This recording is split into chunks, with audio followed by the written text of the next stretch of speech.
Bonjour à tous, je suis Marina, la diseuse de bonne aventure.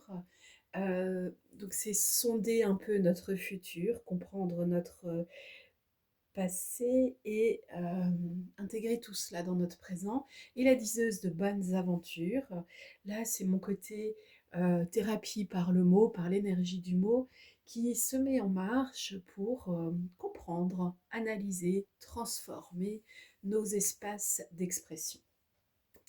Aujourd'hui, nous allons démarrer avec un décor qui porte déjà une indication que vous pourriez comprendre de façon subtile, mais que je vais expliquer parce que j'ai une part de mon activité qui est de la transmission de repères, de l'enseignement.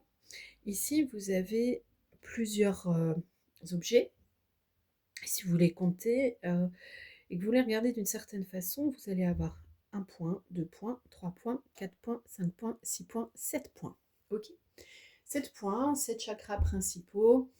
Eh bien, nous sommes partis pour une petite lecture ensemble de ce qui peut revenir comme blocage en ce moment sur l'ensemble de vos 7 chakras principaux. Alors même si pour ma part, je fonctionne plus sur l'idée d'une quinzaine de chakras principaux, euh, depuis au moins une dizaine, quinzaine d'années maintenant, et que j'amène peu à peu les personnes me consultant à explorer cette idée-là. Ici, nous allons rester sur les 7 chakras principaux. Donc, le racine, le sacré, plexus solaire, cœur, gorge, troisième œil, qu'on peut appeler conscience aussi, euh, et couronne. Ok, on y va. Je vais utiliser, comme dans une autre session en vidéo, un oracle, un jeu. Et comme je l'ai déjà dit, ça aurait pu être un jeu de dés, un jeu de cartes, 3 papiers que je trouve dans un livre. Peu importe le support quand on est médium, mais par facilité dans ce type de vidéo, je vous expose les informations et les énergies reçues du message avec des jeux. Bon, jeu oracle, jeu tarot, ainsi de suite. Nous allons avoir une première carte qui va nous indiquer au niveau de nos pensées ce que nous pourrions modifier. Donc là, ça va être une carte qui va se vouloir généraliste. Okay. Elle porte le numéro 14. Nous sommes dans les travaux d'Esther et Jerry Hicks qui ont canalisé et canalisent Abraham, les énergies d'Abraham. C'est un collectif d'énergie hors terre, énergie subtile, qui ont atteint un degré de sagesse, comme on pourrait le dire pour l'énergie christique, l'énergie mariale et ainsi de suite. Je vous remontre la carte. Donc eux, ils travaillent énormément avec la loi d'attraction, pensée créatrice. Je me vois attirer des intentions d'harmonie. Nous sommes sur le numéro 14. Si on le réduit en numérologie, nous sommes sur le numéro 5, l'exploration des limites des libertés. C'est aussi prendre son envol. Alors vous pourriez être dans une situation où vous sentez qu'il y a un changement qui arrive, où vous êtes déjà dans le changement et cela vous inquiète. Euh, et en tout cas, là, ici, on vous dit, je me vois n'attirer que ceux qui sont en harmonie avec mon intention présente. Et à chaque instant, je vois de plus en plus clairement ce que je veux. Ce que les autres choisissent importe peu. Ce qui compte, c'est que je sois satisfait, satisfaite de moi-même et je suis indubitablement tel que je me vois. Ce texte, vous pourriez choisir de vous le répéter. Euh, alors, c'est curieux, mais j'ai une précision à apporter. Alors, ce texte, vous pourriez choisir de vous le répéter, hein, à titre individuel, cela peut vous aider, euh, mais pas de le dupliquer ou de le recopier et de le porter sur Internet. En effet, là, j'utilise un jeu, hein, voilà, la loi de l'attraction, donc Esther et Jerry, ainsi de suite. Et ce jeu, est une création. Il y a des droits d'auteur. Tant que vous vivez dans un monde terrestre où le droit à la propriété intellectuelle, les droits d'auteur et ainsi de suite existent, cela signifie tout de même que ce qui est à vous est à vous. Vous pouvez en tirer un bénéfice. En revanche, ce qui est à autrui est à autrui. Vous pourriez demander à pouvoir l'utiliser. Vous pourriez vous procurer un jeu, un livre, pour avoir accès à tout cela. Mais le reste, sinon, ce serait apparenté à la possession, du vol, ainsi de suite, d'accord? Alors, dans Je me vois attirer des intentions d'harmonie, on a donc une idée principale, et on vous dit peut-être, soyez attentif à ce qui vient comme énergie et émotion en vous, sur la notion de la matérialité, de ce qui appartient à l'autre et de ce qui vous appartient. D'une manière générale, si vous vous concentrez sur ce qui est vous-même, ce qui vous appartient, vous allez voir que vous allez faire beaucoup de lumière sur beaucoup de choses dans votre existence. Avec le portail de lumière, un oracle de Kyle Gray, nous allons avoir une notion maintenant. Alors là, c'était dans vos pensées avec cette première carte. Que pouvons-nous changer pour que nos pensées soient plus adéquates finalement avec ce que nous avons envie de créer dans notre monde?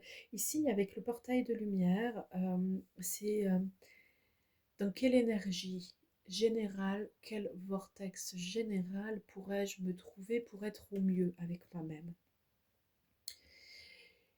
On vous propose l'activation du portail de Gaïa. Et c'est la notion d'expérience d'apprentissage, transmission de sagesse, intelligence terrestre. Activation du portail de Gaïa. Alors, c'est un jeu qui est clairement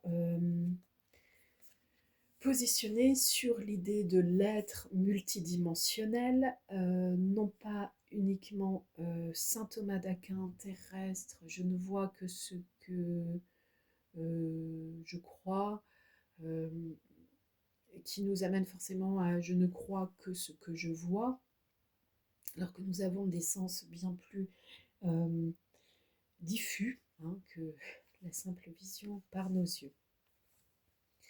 Donc, dans un cadre holistique, ce type d'information est peut-être un peu ésotérique, mais en même temps, c'est spiritualiste, ok? Alors, le portail de Gaïa, en fait, c'est le chakra qui nous connecte directement à l'esprit et à l'intelligence de la Terre-Mère. Alors, la Terre-Mère, elle est appelée ainsi dans le cadre de votre expérience terrestre. Pour beaucoup d'entre nous, ce qui constitue, on va dire, l'origine mère, le vaisseau mère, la cellule mère, l'énergie mère, ce n'est pas la planète Terre. C'est comme si nous étions en voyage ici. D'accord?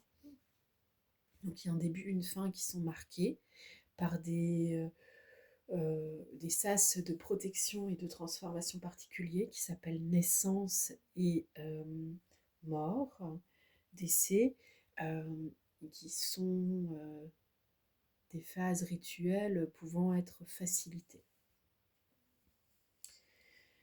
Donc l'activation du portail de Gaïa vous est rappelée, demandée. C'est un chakra qui en effet n'est pas familier, comme nous le rappelle Kyle Gray, mais justement dans cette école de pensée assez vaste dont Kyle Gray peut faire partie, ou Esther Jerry Hicks, et ainsi de suite, il y a quelque chose d'évident en reconnexion, en termes de reconnexion, pardon, avec les anciens savoirs. Et les anciens savoirs qu'un être vivant de race humaine plus ou moins a pu développer sur Terre sont connecté à l'Égypte ancienne, Lémurie, Mu, Atlantide, Shambhala. Observez comment vous vous sentez quand je cite ces lieux, qui peuvent être aussi des espaces-temps pour vous. Nous revenons à l'activation du portail de Gaïa. Donc effectivement, c'est un chakra dont on parle peu. Je vous ai parlé dès le début des 7 chakras, mais aussi de la dynamique en une quinzaine de chakras principaux. Alors bien sûr, dans cette dynamique, depuis une dizaine, quinzaine d'années, dynamique qui semble nouvelle, mais qui remet au goût du jour des choses qui existaient en fait. Il n'y a pas eu de création, simplement des choses endormies qui s'éveillent à nouveau. Eh bien, nous sommes sur un ensemble d'une quinzaine de chakras, dont le portail de Gaïa.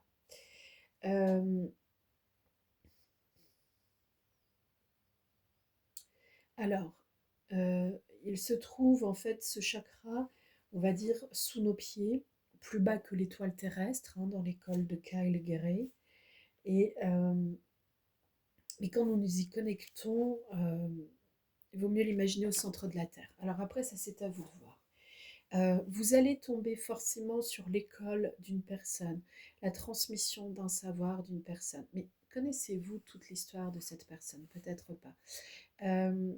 Pour une raison X ou Y, cette personne peut modifier le savoir, peut le faire de façon consciente ou inconsciente, et quand c'est inconscient, c'est parce qu'il y a encore des blessures vis-à-vis de ce savoir. En clair, je suis en train de vous dire que évitez de gober tout ce que vous trouvez dans une vidéo parce qu'une personne semble bien parler et bien l'amener, va vous donner beaucoup plus de trésors dans l'existence qu'autre chose. A priori, c'est aussi un des enseignements sur la notion totale dans cette vidéo de savoir faire confiance à ses propres capacités extrasensorielles. Donc l'activation du portail de Gaïa, c'est une invitation forte à vous reconnecter à la Terre de façon spirituelle, en oubliant que vous êtes bidule ou machin, donc c'est-à-dire votre prénom, votre nom, votre adresse. La Terre, elle n'en a rien à faire de cela. Elle sent votre énergie. Et dans votre énergie, que se passe-t-il? Le 2 de la pensée va nous donner une note générale pour démarrer la ronde des 7 chakras. Vos anges gardiens voient bien que vous n'avancez pas. Vous n'arrêtez pas de passer en revue les différentes options qui s'ouvrent devant vous. Mais vous êtes incapable de prendre une décision. Demandez à vos anges gardiens de vous indiquer la direction à suivre ou écoutez la petite voix qui est en vous. Au fond de vous, vous savez quoi faire. Alors évidemment, il est assez compliqué parfois de prendre certaines décisions.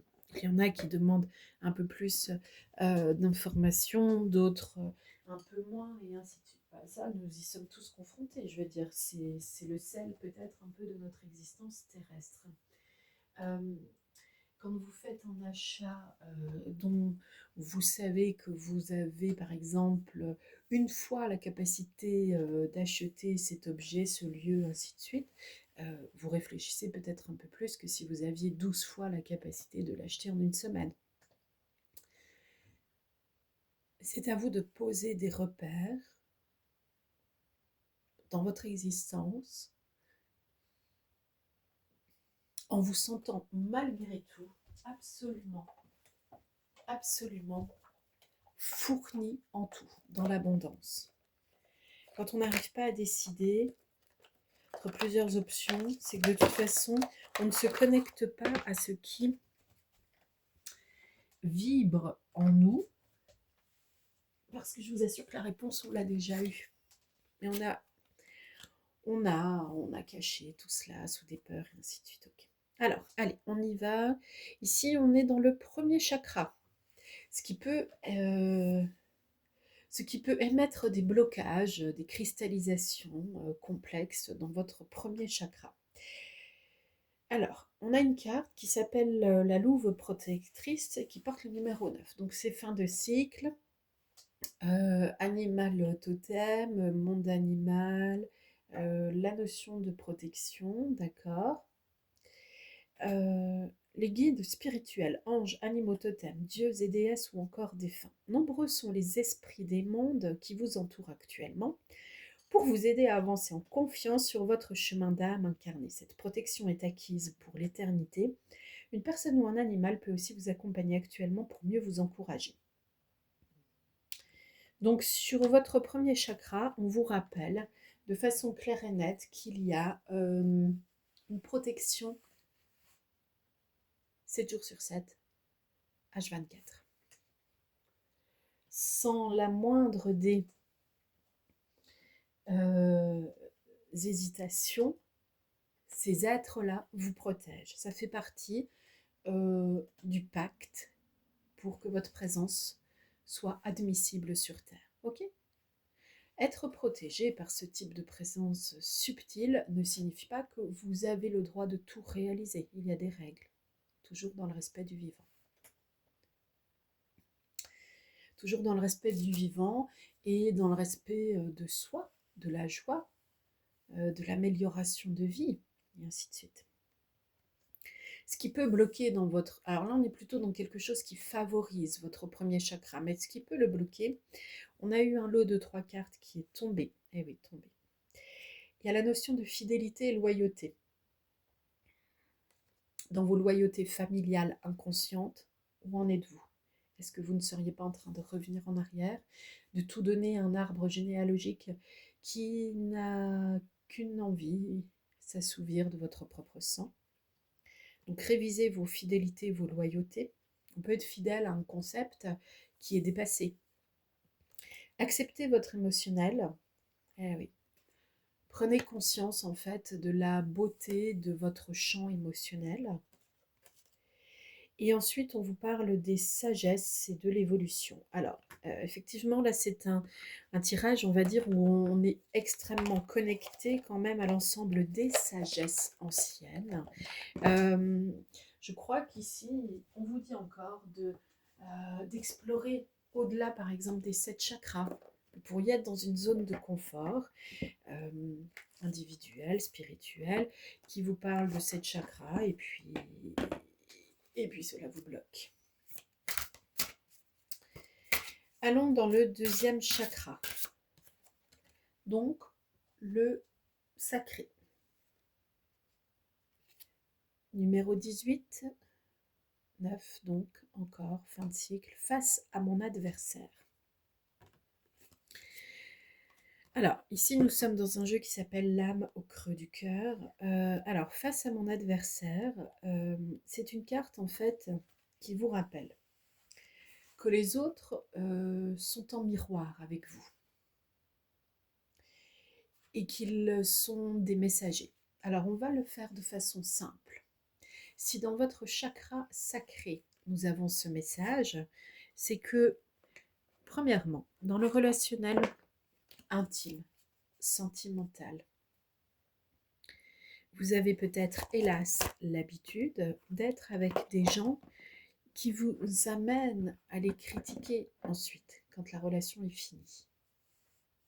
Alors ça, je vais vous dire, ça arrive tout de même à un grand nombre de personnes sur Terre. Mais en fait, c'est une notion d'intensité, de répétition dans la critique. Il y a les gens qui vont critiquer juste pour critiquer, pour se sentir mieux. Et puis il y a les gens qui vont émettre une critique en se disant mais il y avait aussi une solution et pourquoi n'avons-nous pas trouvé cette solution et ainsi de suite. Vous voyez, tout peut se transformer en fait. Ici,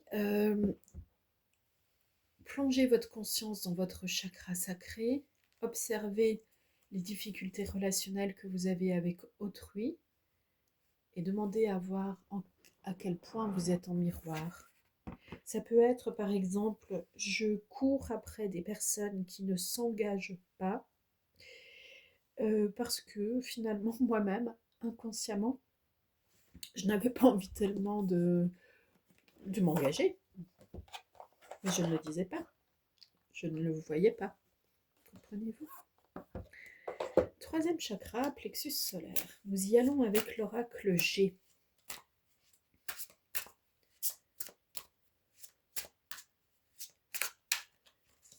Plexus solaire, c'est là où quand nous sommes en évolution terrestre troisième dimension, hein, pour beaucoup d'êtres, c'est cela, eh bien, on est souvent dans du relationnel, situationnel, de type victime, bourreau, sauveur.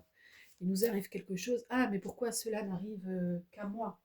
Pourquoi cela m'arrive-t-il? Cela vous arrive parce que vous l'avez pensé à un moment donné. Alors peut-être pas dans le détail, en se disant tiens, qu'est-ce que ce serait super bien que ma voiture tombe en panne et que je n'ai surtout pas les moyens de m'acheter ou de me louer une autre voiture. Non. La pensée qui a pu être à l'origine de ce type de situation, c'est je dois allégeance, loyauté, fidélité à mes ancêtres.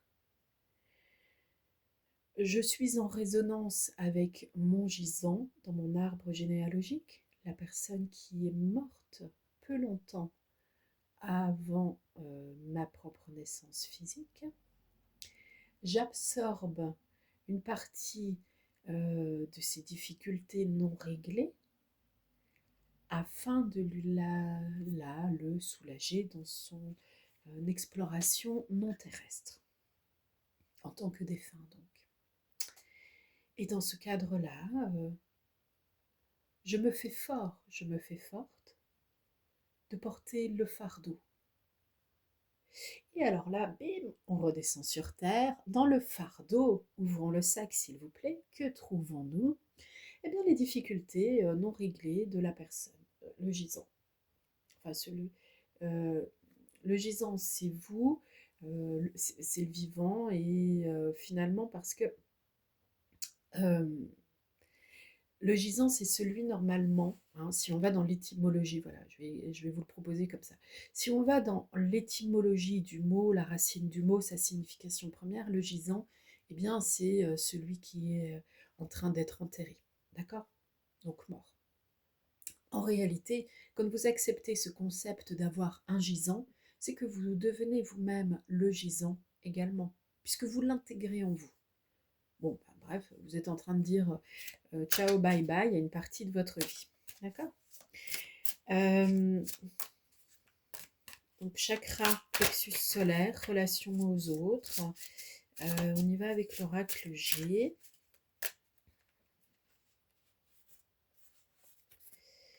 Alors, nous avons une carte qui nous prépare à l'arrivée d'une présence masculine. C'est l'homme qui a déjà bourlingué dans la vie. Ce n'est pas forcément dans du sentimental, là. Hein. Ici, nous avons le 4, le feu. Alors, bien sûr, on pourrait dire qu'il y a une passion qui peut arriver. Il y a aussi quelque chose qui se réchauffe dans un lien. Cela voudrait dire qu'on a de la signification sur l'ensemble des valeurs, c'est-à-dire qu'on s'entend bien, on a compris, on s'écoute, on vit dans la même dimension. Et pourriez-vous remettre un petit peu de feu et de passion dans votre propre énergie masculine?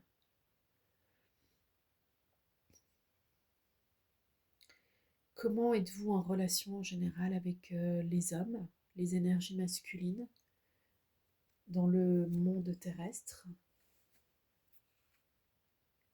Est-ce que cela vous met à feu et à sang?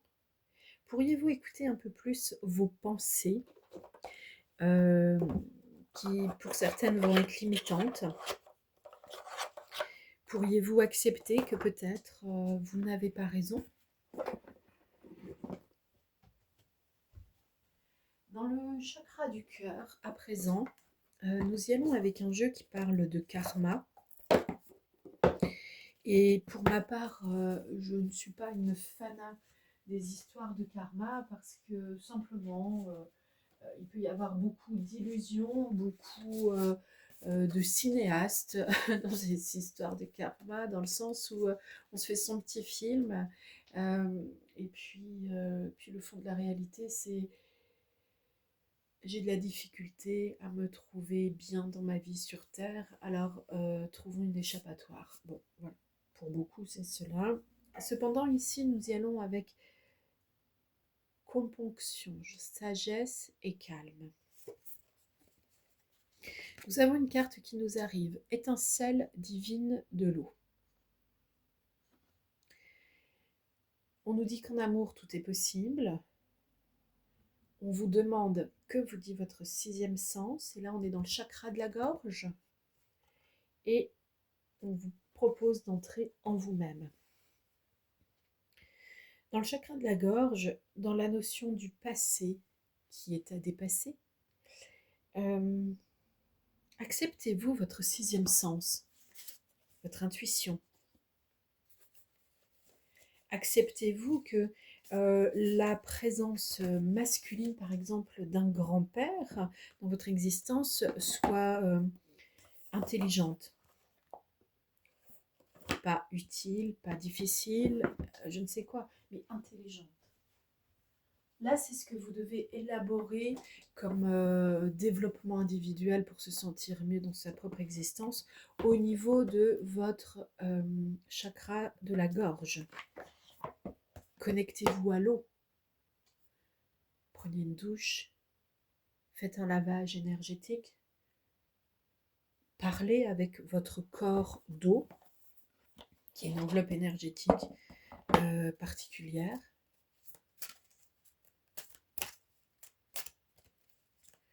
On y va maintenant avec l'oracle céleste Astrokif.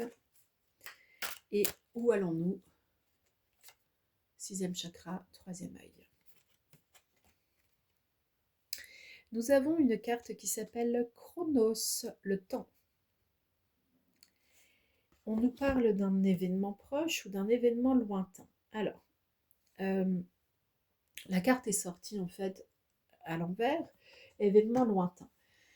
Donc dans votre chakra du troisième œil, sixième chakra, qui est appelé aussi chakra de la conscience, vous pourriez vous connecter en un moment opportun, confortable, à un événement d'abord lointain. Lointain, vous vous le dites comme ça et vous voyez quel événement vient tout de suite à vous. Il n'y a pas besoin d'aller chercher midi à 14 h justement. Vous connectez à cet élément lointain, et vous demandez à purifier la relation à cet événement, à cet élément.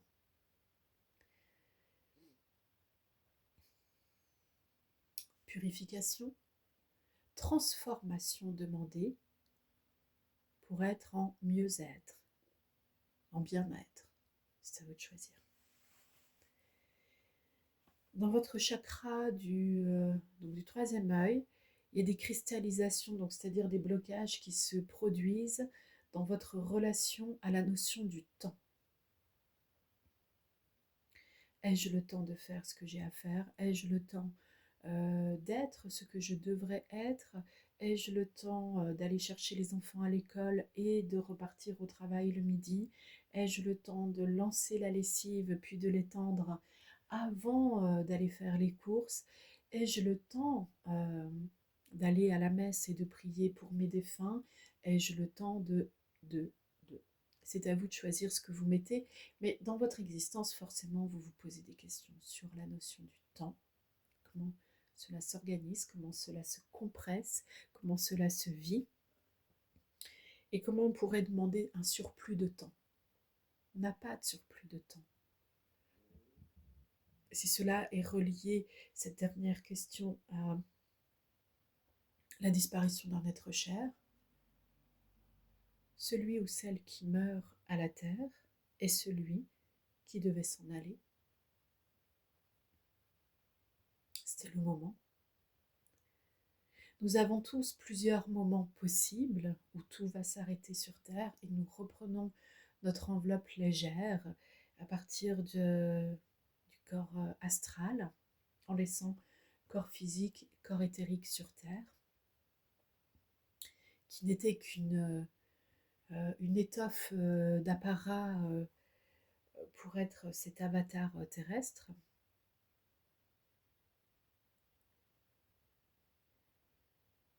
Dans la relation au temps, vous pourriez aussi vous demander si finalement vous arrivez à remplir les cases, à réaliser ce que vous devez réaliser.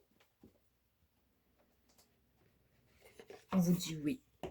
Oui, voilà. Nous allons à présent dans le chakra couronne. Alors, chakra couronne, j'ai 2 cartes. Là, j'y vais avec le Béline. Euh, alors, première carte, c'est le bonheur, mais elle est tombée à l'envers. Alors, donc un petit peu de difficulté à être dans son propre bonheur. Et on a l'union, et l'union était à l'envers également. Bon, ok, alors on n'a pas plus clair comme message. Il est probablement difficile, en fait, en tenant compte de toutes les spécificités de votre chakra coronal, donc votre relation au divin, à votre être subtil, énergétique, il est peut-être difficile, probablement difficile pour vous, de rester dans l'énergie du bonheur, surtout quand vous êtes en union avec quelqu'un. D'accord. Bon. Et l'union, finalement, qu'est-ce que c'est? C'est peut-être allumer le feu intérieur en soi. On a vu qu'il pouvait y avoir à un moment donné un manque vis-à-vis de votre et propre énergie masculine. Et la première union ou réunion possible dans n'importe quel domaine, c'est d'abord s'accepter soi en totalité. S'accepter soi, s'intégrer à soi-même, c'est s'aimer.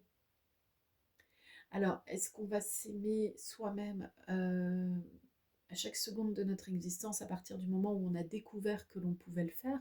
Peut-être pas. Et peut-être pour autant que c'est quelque chose à garder en tête et à se dire, pour se dire plutôt, tiens, de temps à autre, vérifions où nous en sommes. Bon, si vous avez besoin de vérifier, c'est que vous n'y êtes pas. Ça déjà, c'est clair.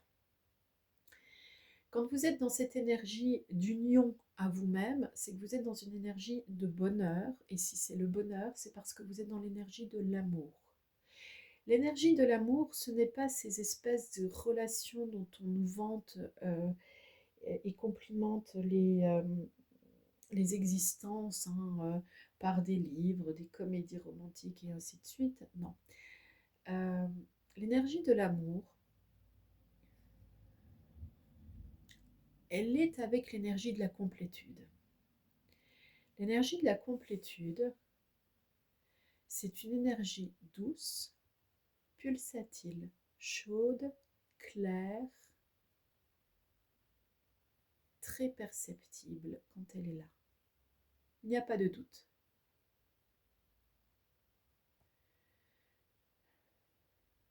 Pour l'amour, c'est pareil. Complétude, amour, c'est je suis dans mon vortex d'énergie entièrement dédié à m'aimer moi-même. Et en ce point-là, depuis ce point-là, je diffuse de l'amour. Je suis dans une énergie complète, unique, calme, posée, sage, sachante, créatrice, joyeuse, aimante, évidemment, ayant respect du libre arbitre de chacun. Clairement, quand vous vous positionnez dans l'énergie de la complétude et de l'amour, il peut arriver n'importe quoi sur Terre. Vous voyez le script derrière ce qui est en train d'arriver. Vous voyez si ce script est en première, deuxième, troisième dimension. Vous sautez le gap, le fossé.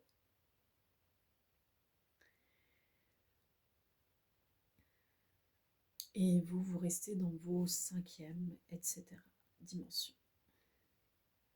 C'est-à-dire que vous arrêtez de jouer le sauveur, qui à la seconde suivante pourrait être le bourreau, en forçant un petit peu l'autre à vouloir sortir de son malheur. Et vous êtes tout sauf une victime. Vous savez pourquoi vous êtes là. Vous pouvez sentir, entendre, comprendre, percevoir depuis quelques instants, lors de ma diction et par ma voix, par ma présence, par l'emploi de certains mots, que là je suis dans mon vortex d'énergie, de complétude, d'amour.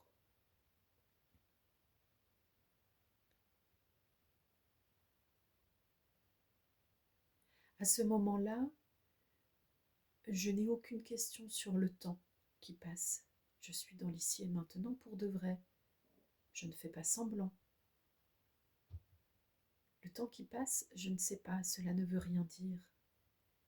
L'inquiétude, je ne sais pas, cela ne veut rien dire. Ce type de mot ne renvoie pas d'énergie dans mon vortex, là où je me trouve en ce moment.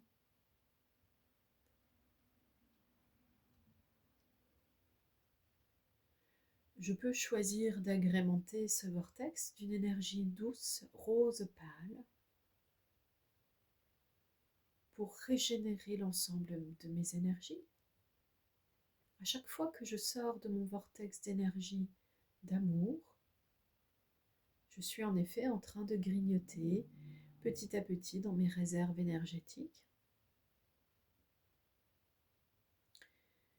Si l'on veut bien reprendre l'ensemble du message pour clôturer cette vidéo ensemble, vous pouviez être en train de vous demander dans votre existence ce qui pêchait, ce qui bloquait, ce qui empêchait le bon fonctionnement de tel projet, de telle relation, de telle situation, de telle idée.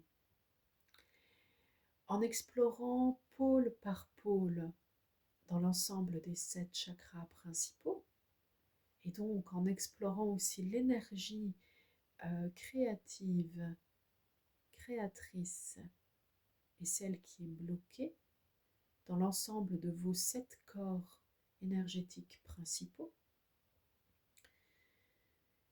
nous découvrons que votre rapport à la loyauté et à la fidélité à certains concepts, à certains êtres, est un blocage récurrent important, qu'il est nécessaire de transformer en fluidité,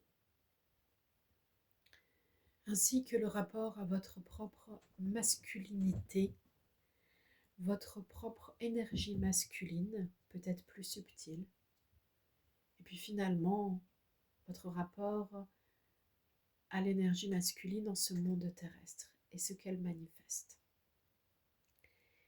Le corps d'eau, la divinité de la cellule eau a aussi parlé, et notamment pour éclaircir, pour éclairer et nettoyer, s'il vous plaît, l'ensemble de votre perception au niveau de la conscience de votre être et de ce qui se passe sur Terre.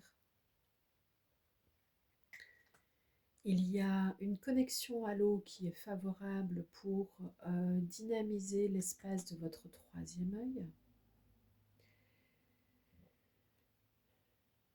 Celui qui est en face de vous, l'être vivant qui est en face de vous, pourrait être jugé difficulté, obstacle, adversaire et ainsi de suite. Et en réalité, c'est un messager. C'est un messager. Quel est le message que l'autre vous porte? Pourquoi avez-vous telle réaction? Cela vous importe?